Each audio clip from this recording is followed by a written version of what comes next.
Hello friends, welcome to all. இன்றைக்கி நம்ம என்ன பார்க்க போகிறோன்னா, கோயம்புத்தூர் டு கேரளா மீன்குளத்து பகவதி அம்மன் கோயிலுக்கு ஒரு விசிட் போடுறோம்.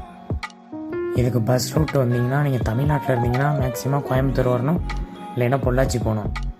உக்கடத்துலேருந்து டைரக்ட் பஸ்ஸு கோயிலுக்கே இருக்குது. ஆனால் என்ன கேட்டால் சம்மரில் வர்றதோட விண்டரில் வந்தீங்கன்னா கொஞ்சம் நல்லாயிருக்கும். பீஸ்ஃபுல்லாக நல்லாயிருக்கும்.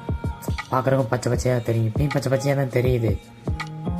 ஆனால் விண்டரில் வரும்போது இன்னும் கொஞ்சம் நல்லா இருக்குன்னு எனக்கு தோணுச்சு.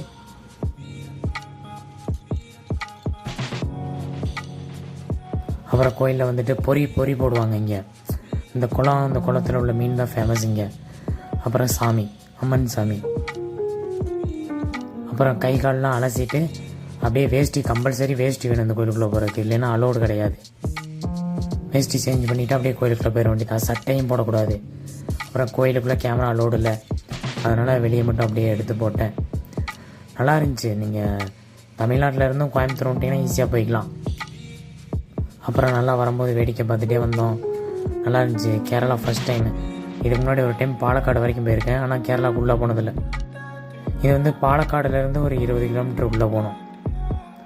நல்லா கிராமம் மாதிரி தான் இருக்குது அந்த ஊர். அங்கே அந்த டெம்பிள் இருக்குது.